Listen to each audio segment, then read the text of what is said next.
प्रवर्तन निर्देशालय ने पिछले 2 दिन में जिस तरह नेशनल हेराल्ड केस में सोनिया गांधी और राहुल गांधी के खिलाफ चार्जशीट दायर की है और रॉबर्ट वाड्रा को पूछताछ के लिए बुलाना शुरू कर दिया है, उसे लेकर पूरी कांग्रेस पार्टी अब सड़क पर उतर आई है। कांग्रेस के नेता कार्यकर्ताओं का पूरे देश में ईडी के खिलाफ, ईडी की कार्रवाई के खिलाफ उन्होंने आज प्रदर्शन किया। कांग्रेस का आरोप है कि सियासी बदला लेने के लिए कांग्रेस केंद्र सरकार जांच एजेंसियों का दुरुपयोग करके नेताओं को परेशान कर रही है। जबकि ईडी ने अपनी चार्जशीट में कहा है कि नेशनल हेराल्ड केस में उसे 988 करोड़ रुपए की प्रोसीड्स ऑफ क्राइम, यानी अपराध के जरिए जो आय कमाई जाती है, उसका पता चला है और उसी मामले में चार्जशीट फाइल की गई है। इस केस की अगली सुनवाई 25 अप्रैल को होगी और यहां पर बहस होगी अदालत में कि आरोप है कि नहीं है, उस पर बहस होगी। लेकिन कांग्रेस का कहना है कि जिस मुकदमे को लेकर सोनिया राहुल के खिलाफ जांच और कार्रवाई की कोशिश हो रही है, दरअसल उस मामले में कोई अपराध या भ्रष्टाचार हुआ ही नहीं है। सरकार निराधार बुनियाद पर मुकदमा खड़ा कर रही है। उधर 2 दिनों से ईडी के सवालों का जवाब देने जा रहे रॉबर्ट वाड्रा आज एक बार फिर ईडी के दफ्तर पहुंचे थे। आज प्रियंका गांधी भी उनके साथ नजर आई।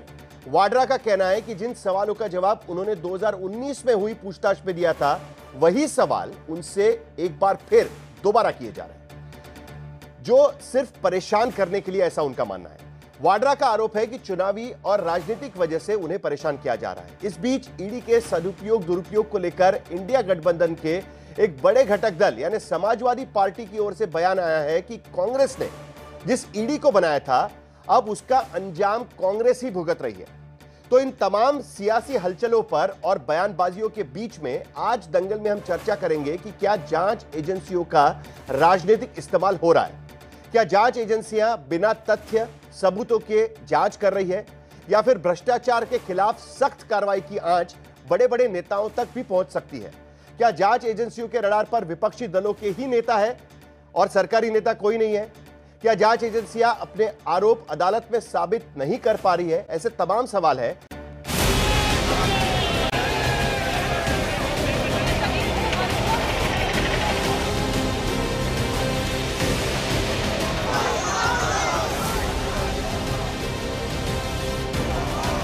राजधानी दिल्ली में और देश के हर राज्य की राजधानी से लेकर जिलों तक में कांग्रेस के नेता आक्रोशित थे। कारण था ईडी का एक्शन। एक तरफ ईडी ने सोनिया और राहुल के खिलाफ नेशनल हेराल्ड केस में चार्जशीट कर दी, दूसरी तरफ प्रियंका गांधी के पति रॉबर्ट वाड्रा से पूछताछ शुरू कर दी। नाराज कांग्रेसी सड़क पर थे कि ये नरेंद्र मोदी जी की प्रतिशोध की राजनीति है, ये मोदी जी की घिनौनी राजनीति है। ईडी, आईटी, सीबीआई को एक राजनीतिक हथियार के रूप में उपयोग कर रहे हैं, हम इसकी निंदा करते हैं। ये कांग्रेसी वाली ना कभी डरे थे, ना डरे हैं और ना कभी डरे। निसार में तेरी गलियों के वतन के जहाँ चली है ये रस्म कि कोई न सर उठा के चले।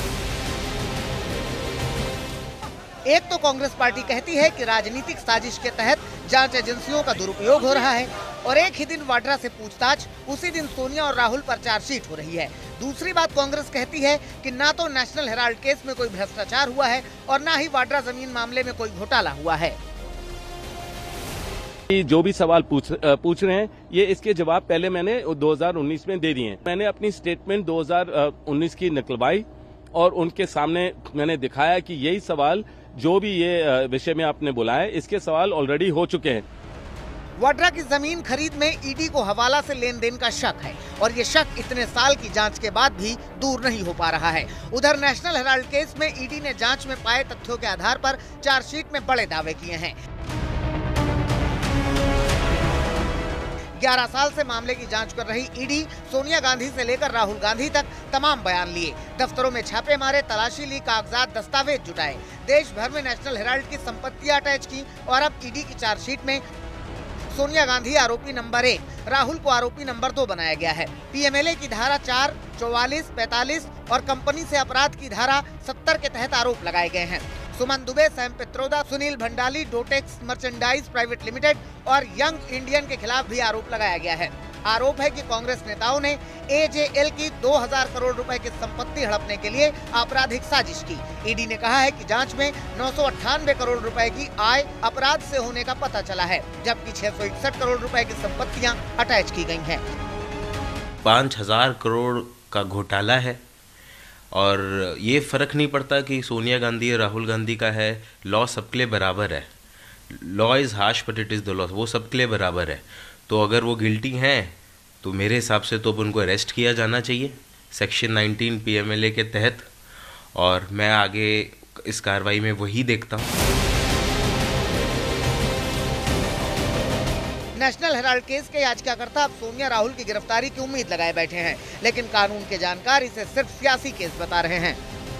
जिस शख्स ने ये फाइल किया वो शेयर होल्डर तो नहीं है,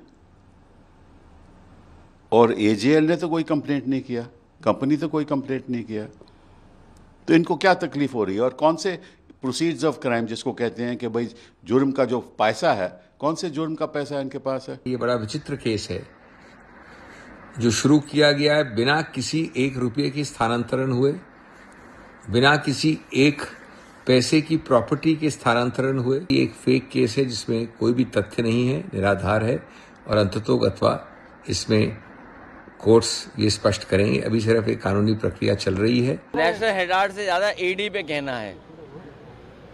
कांग्रेस ने ED बनाई थी और आज ED की वजह से ही उन्हें भी परेशानी का सामना करना पड़ा है। ED की जरूरत क्या है? ED जैसे विभाग को समाप्त कर देना चाहिए। समय बदलता रहता है, हमेशा समय बदलता रहता है। क्यों जो हमारे ऊपर बीत रही है, या मतलब कि अगर आप हम जो झेल रहे हैं, ये समय भी बदलेगा तो हो सकता है उन लोगों को भी झेलना पड़े, तो समय समय की बात है। हालांकि नेशनल हेराल्ड केस को लेकर जो शुरुआती आरोप लगाए गए थे उसमें कहा गया था कि नेशनल हेराल्ड अखबार निकालने वाले एसोसिएट जर्नल्स लिमिटेड के 2010 में 1057 शेयर धारक थे, जिसे हड़पने के लिए 2010 में यंग इंडियन लिमिटेड कंपनी बनाई गई, जो नॉट फॉर प्रॉफिट थी। इस कंपनी में सोनिया गांधी और राहुल गांधी के 38% मिलाकर कुल 76% शेयर थे। बाकी 24% शेयर दिवंगत मोतीलाल वोरा और ऑस्कर फर्नांडीज के पास थे। इस कंपनी ने AJL को कांग्रेस पार्टी की ओर से दिया गया 90.2 करोड़ रुपए का कर्ज माफ कर दिया और सिर्फ 50 लाख रुपए के बदले में AJL के सारे शेयर ले लिए। इस तरह 2000 करोड़ रुपए की संपत्तियों वाली कंपनी पर सोनिया राहुल की स्वामित्व वाली कंपनी का कब्जा हो गया था, जो गैर कानूनी था। बीजेपी की ओर से हम पूरी भर्त्सना करते हैं कांग्रेस पार्टी की प्रतिक्रिया की, और ये जो ED को धमकाने की बात की जा रही है बहुत दुर्भाग्यपूर्ण है। बिल्कुल ये देश की कानूनी प्रक्रिया का सीधा उल्लंघन है, इसे हम उचित नहीं मानते। नेशनल हेराल्ड मामले में ED की चार्जशीट दायर होने के बाद विशेष अदालत ने 25 अप्रैल को अगली सुनवाई तय की है, जिसमें तथ्यों और सबूतों के आधार पर सुनवाई आगे बढ़ेगी। आज तक ब्यूरो।